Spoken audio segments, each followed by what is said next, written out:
The Washington Capitals are unlikely to make the playoffs this year for the first time in almost a decade.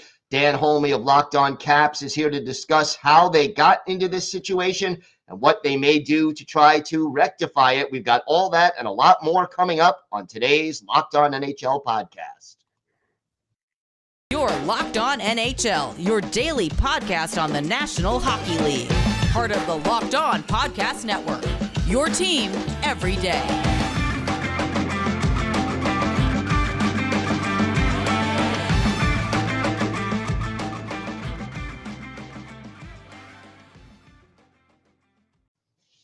And welcome back, everybody, to the Monday edition of the Locked On NHL podcast, part of the Locked On Podcast Network, your team every day.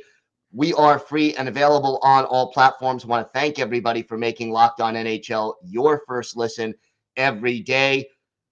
Joining me now, a man who it's always a pleasure to have him back on the show, the host of Locked On Capitals, Dan Holmi. And Dan, on Sunday, the Caps lose their fourth in a row. Does not look like the playoffs are a realistic possibility at this point. How did the Caps get to this point? Because they have made the playoffs now for 8-9 years in a row. Yeah, I mean, the last time they missed it was 2014 during the Adam Oates run there as the head coach on the team. But ultimately, how the Caps got here was injury, a myriad of injuries. They were third most injuries in all of the NHL all season. So, I mean, they were up against it all season long. The biggest thing for me was Nick Backstrom and Tom Wilson, two huge pieces missing out of the lineup. They didn't return to the lineup until January.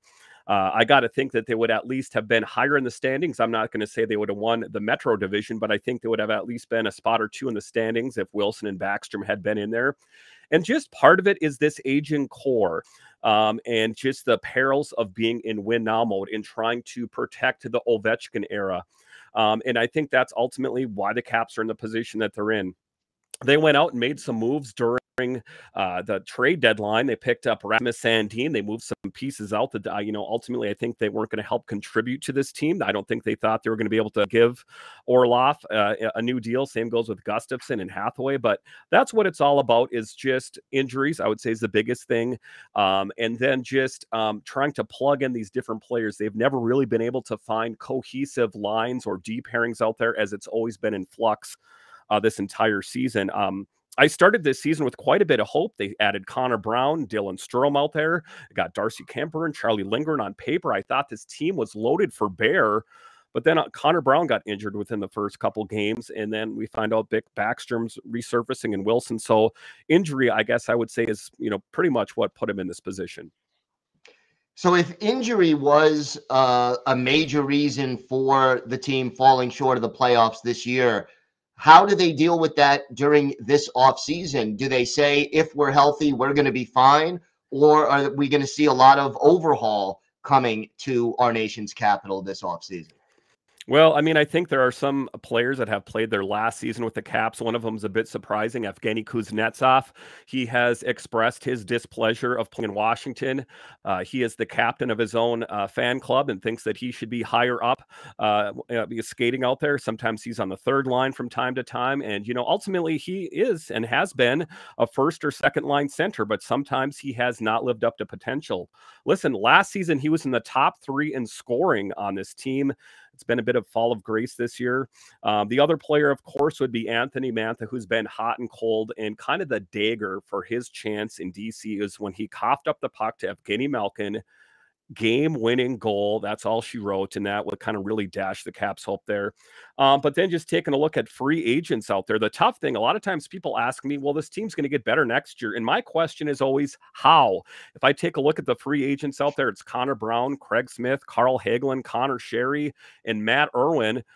Listen, none of those guys are real game changers. You subtract all of those guys from the lineup and say, you add some different players. Listen, this is going to be pretty much this same team going into next year. That's what has me worried as a Caps fan is, I think that we think there's going to be this, big hard reset in the offseason. And then when they reboot up the computer in the fall, it's going to be operating perfectly. Now, on paper, it might. If Wilson and Backstrom are playing in top form, maybe they will play better, but it's not enough. This is a far cry from the Capitals that we've seen for the last decade or so. How about the coaching situation? Do you see them making a change this offseason, or do we have the same staff back for 2023, 2024? It's one of the things I talk about quite often on my show is I'm kind of, to a certain extent against getting rid of Peter Laviolette, the winningest U.S.-born coach. Those guys don't exactly grow on trees out there, but I understand this is a winning business. One of the things they talk about show business is it's show business, not show happy. Same thing goes for sports here. It's what have you done for me lately? And for Peter Laviolette, he's not getting results. And I think that ultimately they're going to kind of assess the situation. I've heard Halpern's name out there. I've heard Spencer Carberry's name out there. So even though I'm not for it, it just seems to me that the writing is on the walls that this is Peter Laviolette's last season coaching in DC. But for me, the one thing I don't want them to do is I don't want to see Blaine Forsythe out there. I don't want to see all these other assistants. If we're going to do a hard reset, then I want you to empty them all into the recycle bin and start all over again. Let Jeff Halpern or Spencer Carberry or whoever have their assistants that they want to out there because that is, the recipe for success. And, it makes all the difference in the world. Take a look at what happened when Barry Trotz came to DC. The Caps finally got over that hump of wanting to win a Stanley Cup. And they did it with great, Mitch Korn, the goalie whisperer. So I think that a new head coach could be what the doctor ordered. I just don't, I hate that this falls squarely on Peter Laviolette's shoulders. Obviously, we've discussed the Alex Ovechkin situation and how the management made a pledge to him that they would always try to put together a contending team around him.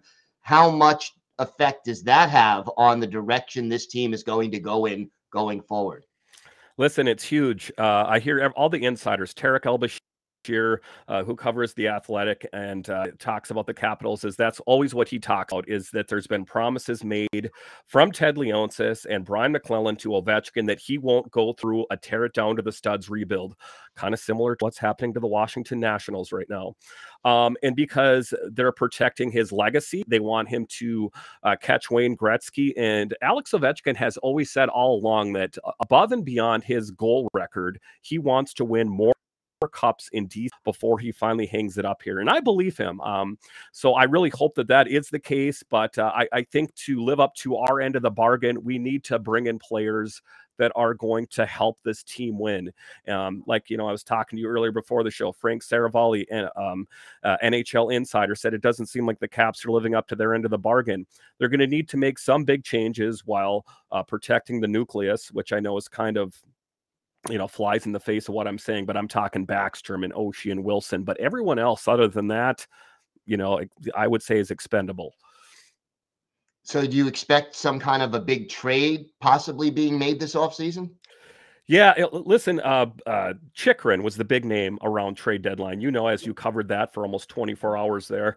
But Chychrun, there was more rumors and talk of him coming here. And, ultimately what Brian McClellan had said is if you dangle the right carrot in front of me, I might be game for it.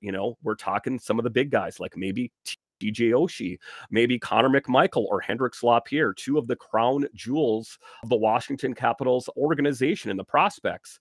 So I don't think anything's off the table. I think that this team wants to get back into the win column, and I think they're not afraid. I'm against this as well of trading prospects, trading futures, trading draft picks. Listen, the Capitals amassed some draft capital during the trade deadline. I think that they're probably going to use that to pick up some bigger players, kind of like the Rasmus Sandin, something like that. But I don't think that you're going to see it all the way tore down to the studs, but I do think you're going to see some huge changes so this team can be competitive again.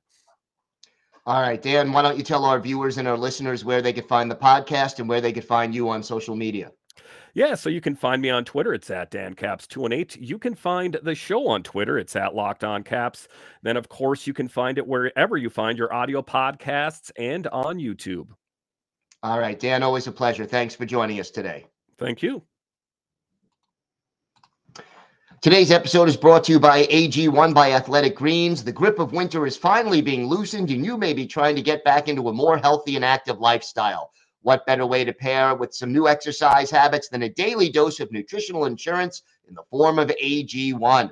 With one delicious scoop of AG1, you're absorbing 75 high-quality vitamins, minerals, whole food source superfoods, probiotics, and adaptogens to help you start your day right. This special blend of ingredients supports your gut health, nervous system, immune system, energy, recovery, focus, and aging. All these things. And it's lifestyle friendly, whether you eat keto, paleo, vegan, dairy-free, or gluten-free.